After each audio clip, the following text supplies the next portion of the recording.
അസ്സലാമു അലൈക്കും വറഹ്മത്തുള്ളാഹി വബറകാതുഹു. പ്രിയമുള്ള സഹോദരന്മാരെ, സുഹൃത്തുക്കളെ, സംസാരിക്കുന്നത് അബ്ദുൽ ഹക്കീം അഷ്റഫി കോട്ടക്കലാണ്. എന്റെ പ്രിയ കൂട്ടുകാരൻ. സുന്നത്ത് ജമാഅത്തിന്റെ കാര്യങ്ങളിൽ അൽഹംദുലില്ലാഹ് സജീവമായി അവിടുത്തെ സമയങ്ങൾ ദീനിനു വേണ്ടി ചെലവഴിക്കുന്ന ഒരു വ്യക്തിത്വമാണ്. അതുകൊണ്ട് എന്റെ പ്രിയപ്പെട്ട മുഅ്മിനീങ്ങളോട്, മുഅ്മിനാത്തുകളോട് ഓർമ്മപ്പെടുത്തുന്നു, അദ്ദേഹത്തിന്റെ മകളുടെ വിവാഹം കഴിഞ്ഞു. ബാധ്യതകൾ ബാക്കി നിൽക്കുന്നത് കൊണ്ട് നമ്മളാൽ കഴിയുന്ന ഒരു ചെറിയ സഹായം, പ്രയാസപ്പെടുന്നവരുടെ കണ്ണീരൊപ്പാൻ നാമുണ്ട് കൂടെ എന്ന ഉറപ്പോടുകൂടി നാം അതിലേക്ക് മുന്നിട്ടിറങ്ങുക. അള്ളാഹു തൗഫീഖ് നൽകട്ടെ.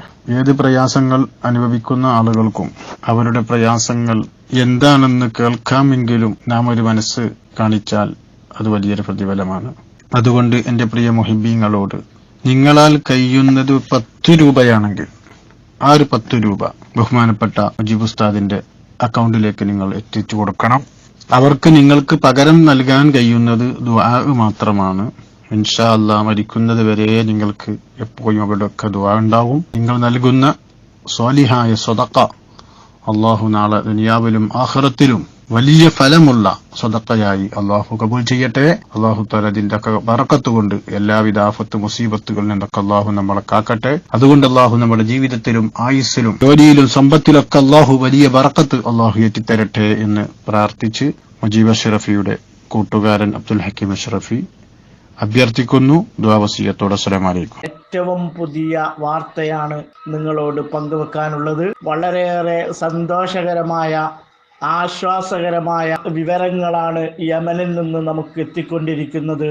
നിമിഷപ്രിയയുടെ വധശിക്ഷ മരവിപ്പിക്കുന്നതിന് മുൻഗണന നൽകുന്നു എന്ന വാർത്തകളാണ് വന്നുകൊണ്ടിരിക്കുന്നത്. ശൈഖുനാ കാന്തപുരം ഉസ്താദിന്റെ ഇടപെടലുകളാണ് അതിന് നിമിത്തമായത് എന്ന് പറയാതെ വയ്യ.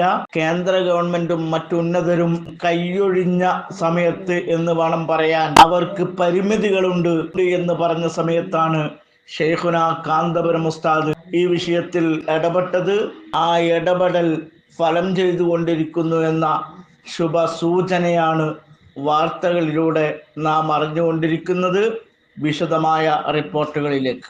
നിമിഷപ്രിയ കേസിൽ വളരെ പ്രധാനപ്പെട്ട വിവരങ്ങൾ ഇപ്പോൾ വരുന്നുണ്ട്. കാന്തപുരത്തിന്റെ ഇടപെടലിൽ 3 ഘട്ടങ്ങളിലായി ചർച്ചകൾ നടന്നു. ചർച്ച നാളെയും തുടരും. ചർച്ചയിൽ വധശിക്ഷ നടപ്പാക്കുന്നത് മരവിപ്പിക്കുന്നതിനാണ് ഇപ്പോൾ മുൻഗണന. കൊല്ലപ്പെട്ട തലാലിന്റെ കുടുംബത്തിന് ചർച്ചയിൽ അനുകൂല നിലപാടുണ്ട് എന്നതാണ് ഏറ്റവും പ്രധാനപ്പെട്ട ഒരു വിവരം. യമനിലെ സുപ്രീം കോടതി ജഡ്ജിയും ഈ ചർച്ചകളിൽ പങ്കെടുക്കുന്നുണ്ട്. സമീർ സി മുഹമ്മദ് വിവരങ്ങൾ നൽകും കോഴിക്കോട്ടുനിന്ന്. സമീർ, ആശാവഹമായ പുരോഗതി എന്ന് നമുക്ക് വേണമെങ്കിൽ ഈ ഘട്ടത്തിൽ പറയാം ഈ ചർച്ചകളിൽ, അല്ലേ?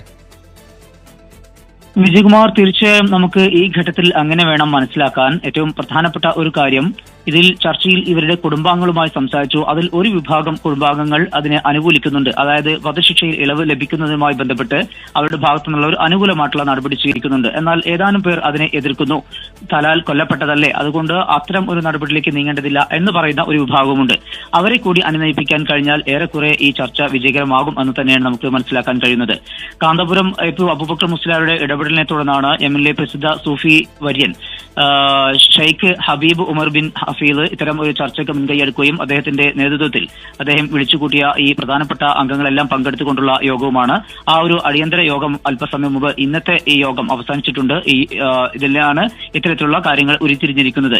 ഏറ്റവും പ്രധാനപ്പെട്ട ഒരു കാര്യം, ഈ വധശിക്ഷ ഒഴിവാക്കി കിട്ടാനുള്ള നടപടികൾ സ്വീകരിക്കുക എന്നുള്ളതാണ്. അതുമായി ബന്ധപ്പെട്ടായിരുന്നു പ്രധാനപ്പെട്ട ചർച്ച. ഇതോടൊപ്പം തന്നെ ഇനി 48 മണിക്കൂർ മാത്രമാണ് യമൻ ഭരണകൂടം അറിയിച്ചതനുസരിച്ച് വധശിക്ഷ നടപ്പാക്കാനുള്ളത്. അത്തരമൊരു ഘട്ടത്തിൽ അതിന്റെ സമയം ദീർഘിപ്പിക്കണം എന്നുള്ള ഒരു പ്രധാനപ്പെട്ട ആവശ്യം മുന്നോട്ട് വെച്ചിട്ടുണ്ട്. അതുകൂടി അംഗീകരിക്കും എന്നുള്ള ഒരു പ്രതീക്ഷയാണ് ഏറ്റവും പ്രധാനപ്പെട്ട ഉള്ളത്. ഏതായാലും ഈ കുടുംബാംഗങ്ങളുമായുള്ള ചർച്ച നാളെയും തുടരും. ഇതിൽ ഈ യമൻ സുപ്രീം കോടതി ജഡ്ജി ഉൾപ്പെടെ ഇതിൽ പങ്കെടുക്കുന്നു എന്നുള്ളതും ഏറ്റവും പ്രധാനപ്പെട്ട ഒരു കാര്യമാണ്. ഏതാനും ദിവസങ്ങൾക്ക് മുമ്പാണ് നിമിഷപ്രിയയുടെ വധശിക്ഷ അതിൽ ഇളവ് തേടിക്കൊണ്ടുള്ള അതിലൊരു അപ്പീൽ നിമിഷപ്രിയ നൽകിയിരുന്നു. അത് സുപ്രീം കോടതി തള്ളിയ ഒരു ഘട്ടം കൂടി ഉണ്ടായിരുന്നു. എന്നാൽ ഇപ്പോൾ സുപ്രീം കോടതി ജഡ്ജി കൂടി ഇതിനകത്ത് ഭാഗമാകുന്നു. മാത്രമല്ല, കുടുംബം ഇത്തരത്തിൽ ഒരു ദയാധനം സ്വീകരിച്ചുകൊണ്ടോ അല്ലാതെയോ മാപ്പ് നൽകാൻ തയ്യാറായാൽ അത്തരമൊരു നടപടിയിലേക്ക് കാര്യങ്ങൾ നീങ്ങാൻ എളുപ്പമാകും. അത്തരത്തിലുള്ള ഒരു ഇടപെടലാണ് ഇപ്പോൾ കാന്തപുരം അബൂബക്കർ മുസ്ലിയാരുടെ ഭാഗത്തുനിന്ന് ഉണ്ടായിക്കൊണ്ടിരിക്കുന്നത്. എന്തായാലും ഇതുമായി ബന്ധപ്പെട്ടുള്ള ഇന്നത്തെ ചർച്ച അവസാനിച്ചിരിക്കുന്നു. അനുകൂലമായിട്ടുള്ള ഒരു സാഹചര്യമാണ് നിലവിൽ ഉള്ളത്. നാളെയും ചർച്ച ഉണ്ടാകും. യമനിലെ വലിയ സ്വാധീനമുള്ള ഒരു വ്യക്തി കൂടിയാണ് ഷെയ്ഖ് ഹബീബ് ഉമർ. അതുകൊണ്ട് തന്നെ അദ്ദേഹത്തിന് ഈ കുടുംബാംഗങ്ങളെയും അതുപോലെ തന്നെ ഗോത്ര നേതാക്കളെയും ഒക്കെ അനുനയിക്കാൻ കഴിയും എന്നുള്ള ഒരു പ്രതീക്ഷയാണ് എല്ലാവരും പങ്കുവെക്കുന്നത്. അത്തരത്തിലുള്ള വിവരങ്ങളാണ് ഇപ്പോൾ കാന്തപുരം അബൂബക്കർ മുസ്ലിയാരെ യമനിൽ നിന്നുള്ള പ്രതിനിധി സംഘം അറിയിച്ചിരിക്കുന്നത്. വിജയകുമാർ. യെസ്, നിമിഷപ്രിയയുടെ മോചനത്തിനായി കാന്തപുരം എ പി അബൂബക്കർ മുസ്ലിയാരുടെ നേതൃത്വത്തിൽ നടക്കുന്ന ചർച്ചകളിൽ പുരോഗതിയുണ്ട്. 3 ഘട്ടങ്ങളായി ചർച്ചകൾ നടന്നു. അതിൽ കൊല്ലപ്പെട്ട തലാലിന്റെ കുടുംബത്തിന് അതിലൊരു വിഭാഗത്തിന് അനുകൂല നിലപാടുണ്ട്. അതിനെ എതിർക്കുന്നവരെ കൂടി അനുനയിപ്പിക്കാനുള്ള ശ്രമങ്ങൾ നടക്കുകയാണ്. ചർച്ച നാളെയും തുടരും. അവിടുത്തെ ന്യായാധിപന്മാരുൾപ്പെടെ ഈ ചർച്ചയിൽ പങ്കെടുക്കുന്നുണ്ട് എന്ന വിവരം കൂടി ഇപ്പോൾ കാന്തപുരത്തിനെ ആ ചർച്ചയിൽ പങ്കെടുക്കുന്ന ആളുകൾ അവിടെ നിന്നുള്ള വിവരങ്ങൾ അറിയിച്ചിട്ടുണ്ട്. ചർച്ച നാളെയും തുടരും. ആശാവഹമാണ് ഇപ്പോഴുള്ള വിവരങ്ങൾ എന്നതാണ് ഈ ഘട്ടത്തിലും അവിടെ നിന്ന് വരുന്ന റിപ്പോർട്ടുകൾ വ്യക്തമാക്കുന്നത്. ഇത്തരം വാർത്തകളും വിശേഷങ്ങളും അറിയാൻ ഞങ്ങളുടെ ചാനൽ ഉടൻ തന്നെ സബ്സ്ക്രൈബ് ചെയ്യുക, ലൈക്ക് ചെയ്യുക, ഷെയർ ചെയ്യുക. ജനങ്ങളിലേക്ക് എത്തിക്കണമെന്ന് നിങ്ങൾ ആഗ്രഹിക്കുന്ന വാർത്തകളും വിശേഷങ്ങളും പ്രമുഖരുടെ പ്രഭാഷണങ്ങളും ഞങ്ങളുടെ വാട്സപ്പ് നമ്പറിലേക്ക് അയച്ചു തരിക. നന്മ വളരട്ടെ, തിന്മക്കെതിരെ നമുക്കൊരുമിച്ച് നിൽക്കാം.